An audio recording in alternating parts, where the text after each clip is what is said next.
नमस्कार, मैं सतपाल छापरवाल, आप देख रहे हैं BH न्यूज़। आपका स्वागत है। जैसे जैसे विधानसभा चुनाव के दिन नज़दीक आ रहे हैं, वैसे वैसे सभी राजनीतिक दल अपनी ताकत दिखाने में जुटे हैं। सिरसा के अंदर राजनीतिक सरगर्मियां बढ़ती जा रही है। सभी दल अपनी कार्यकर्ता सम्मेलन करके अपनी राजनीतिक ताकत दिखाने में जुटे हैं। वहीं आज सिरसा जिला के अंदर आजाद प्रत्याशी के तौर पर चुनाव लड़ने वाले गोकुल सेठिया आज सेठिया पैलेस के अंदर अपनी ताकत दिखाने में जुटे हैं और भारी हजूम आज उन्होंने कार्यकर्ता सम्मेलन के जरिए दिखाने की कोशिश की है। युवा प्रत्याशी ने पिछली बार भी 600 वोटों से हार हुई थी, लेकिन इस बार यह युवा प्रत्याशी दूसरे विपक्षी दलों को कड़ी टक्कर देने में जुटा है। टूटना नहीं चाहिए और ज्यादा से ज्यादा वोटों से आपके अपने सच्चे भाई बेटा गोकुल सेठिया को वोट देकर कामयाब करें। आपने ये महल्ले वालों को, वैसे इनका तो नाम भी नहीं लेना चाहिए, इनको ये दिखा देना है कि जनता सिरसा की बिकने वाली नहीं है। नेताजी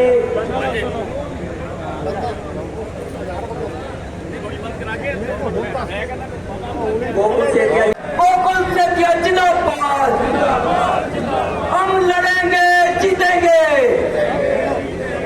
गोकुल सेठिया भाई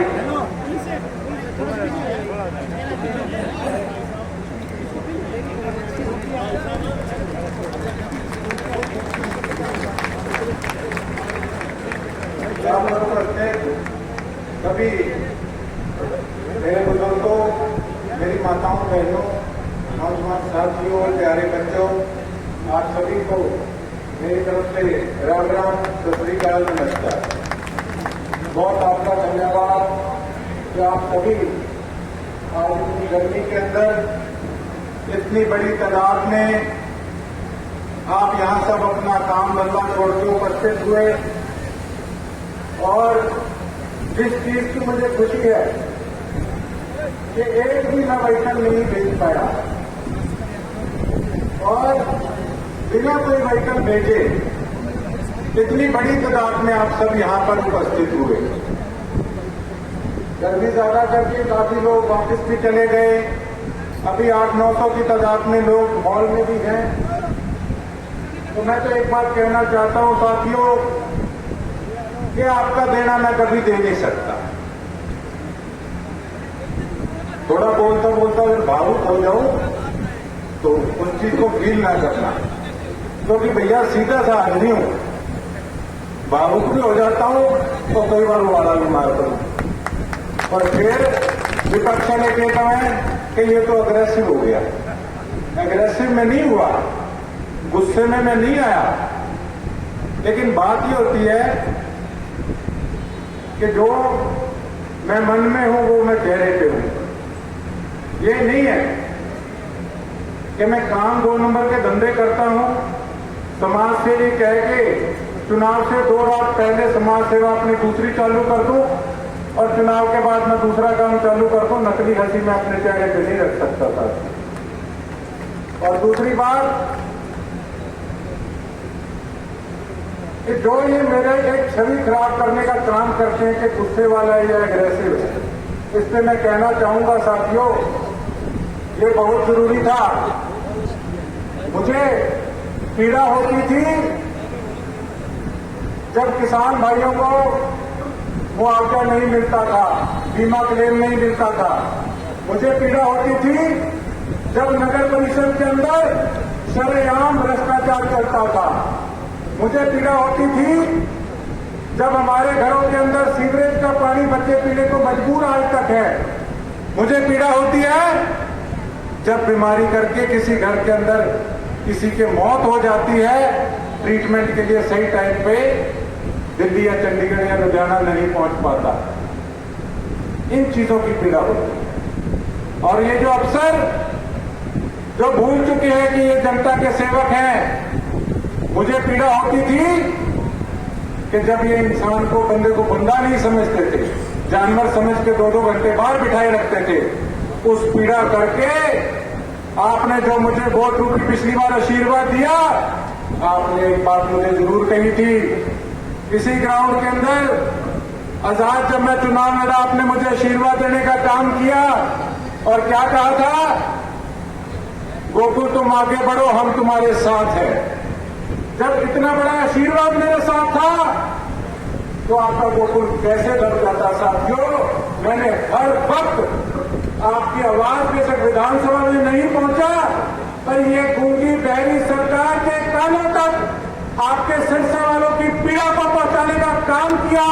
बेशक मेरे इन्होंने झूठे 80 का पर्चा बनाया हो, बेशक पिछले चुनाव के अंदर इन्होंने मेरे पे अपहरण का केस डाला हो। साथियों, आपको पता है, कई लोग कहते हैं कि सेठिया तेरे से गलती हो गई कि पिछली बार अगर तू मंडी के अंदर पैसे बांटने वाले को ना रोकता तो शायद तो चुनाव जीत जाता। इसका कारण क्या था, कई दिनों से सट्टे वाले भाव में गोकुल सेठिया पीछे चल रहा था और यही जो पूर्व मुख्यमंत्री है, जो आपके बेटे को कहते थे कि ये आंख दिखाता है, जो कहते थे बिना पर्ची और बिना खर्ची की हमारी सरकार है, इनकी पर्चियां जो बट रही थी उस रात को, उनको उनका पर्दाफाश करने के लिए लाइव मैंने वहां पर इनके कंधे पकड़े, क्योंकि आप लोगों का जमीर खरीदने की कोशिश कर रहे थे। सब मैंने एक सच्चाई से काम करा।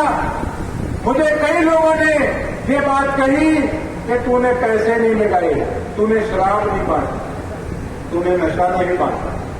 कहते दारू तो छोटी चीज है, आजकल तो पता नहीं नेता क्या क्या बांटने लगे लोग। क्या आपको अच्छा लगता कि जिसको आप सरसा नरेश के नाम से कहते हैं, स्वर्गीय लक्ष्मण दास अरोड़ा जी, क्या उनका जोता चुनाव के समय में शराब नशा बांटता या पैसे बांट के आपका जमीन खरीदने का प्रयास करता? ये घिनौना काम नहीं किया। मुझे इस चीज की आयु भी कुछ किया था। मेरे पैर जब लोग आते थे जब चुनाव कर रहा था कि भैया क्या करे कैसे करे। आज भी आपको अपने मन की बात बताऊं, आज क्या हो रहा है गांव के अंदर। शरेआम जो लोग 5 साल जिन्होंने किसानों से मुंह फेर लिया था, उस समय जब किसानों के संघर्ष की लड़ाई थी, उस समय किसानों के सामने आकर चुनाव इलाहाबाद में जाकर लड़ने का काम किया। एक किसान को एक हिसाब से बेइज्जत करने का काम इन लोगों ने किया। आज तुम लोगों को जाकर गट्टियां दिखाते हो कि ये इतने लाख की गट्टियां हैं और लोग देखकर लालच में आ जाएंगे। ये कहीं ना कहीं इनकी गलत फहमी है। साथ किस तरीके से विधानसभा के अंदर इन लोगों ने किसानों को काली भेड़ कहने का काम किया। मैं इनको कहना चाहता हूं, इन घमंडी लोगों को, कि किसान धूप के अंदर मेहनत करके काला तो जरूर उसका रंग पड़ सकता है, पर वो सारी दुनिया का पेट पालता है। शर्म आती है ऐसे लोगों पे जो कि किसानों को काली भेड़ कहने का काम करते हैं। हमें कहीं ना कहीं हमें नाज होता है कि हमारे विधायक इस तरीके के हों जो कि किसानों के लिए अपने इलाके की जिनसे शान बढ़े। और एक इस प्रकार के साथियों लोग हैं आपके सामने। 5 साल किस प्रकार से दुख तकलीफें आप पे आई, कभी आपके बीच में आए? धन्यवाद करने भी क्या कभी बीच में आए क्या? 76 के अंदर से मात्र 24 हाजिरी, ऐसी क्या मजबूरी हो गई थी आपकी? मन तो आपका कहता है कि मैं फतेहाबाद से भी लड़ूं, हमारा परिवार रानियों से भी लड़े, हमारा परिवार इलाहाबाद से भी लड़े। साथियों, कहते हैं ना, हाथी के दांत खाने के कुछ और, दिखाने के कुछ और। ये कुछ नहीं है। ये जो चर्चाएं चल रही है ना कि फलानी जगह से भी लड़ेंगे, फलानी जगह से भी लड़ेंगे, आज नोट कर लेना, ये कहीं से नहीं लड़ेंगे, ये सिरसा से लड़ेंगे, या किसी न किसी प्रकार से भारतीय जनता पार्टी पे प्रेशर पॉलिटिक्स कर रहे हैं केवल और केवल ऐसे कैंडिडेट देने के लिए जिससे कि मेरा नुकसान हो, या आप लोगों से डरते हैं सर। लेकिन इनके सारे भ्रम, इनके सारे वहम एक तारीख को जनता निकालने वाली है सर। मेरे इनसे कोई जाति दुश्मनी नहीं है, मेरे इनसे कोई लड़ाई नहीं है, लेकिन विपक्ष के नाते मेरा प्रश्न करना भी बनता है कि आप लोगों ने आखिर सिरसा के लोगों के लिए क्या किया। गोकुल जी, कांग्रेस की तरफ से ऑफर आता है तो क्या आप अपने आजाद उम्मीदवार कायम रहोगे, कांग्रेस में जाओगे? आपको क्या लगता है ऑफर है नहीं मुझे? नहीं, आपने बीच में बोला ऑप्शन खुले हैं, आपने बीच में बोला कि ऑप्शन कुछ और भी आ सकते, तो मैं देखिए, सिरसा की जनता ने इस अपने भाई को, अपने बेटे को इस योग्य बना दिया कि सारी पार्टी वाले कह रहे हैं, मैं कोई हवाबाजी नहीं कर रहा, सारी पार्टी वाले कह रहे हैं। देखते हैं आगे राजनीति किस तरफ जाती है।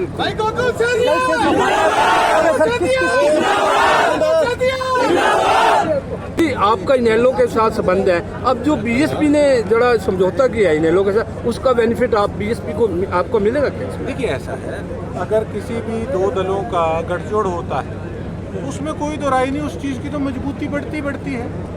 अब बात रहेगी मेरे रिलेटेड, मैं इंडिपेंडेंट हूँ, देखते हैं मेरा रास्ता क्या बनता है। हो गया, ठीक है।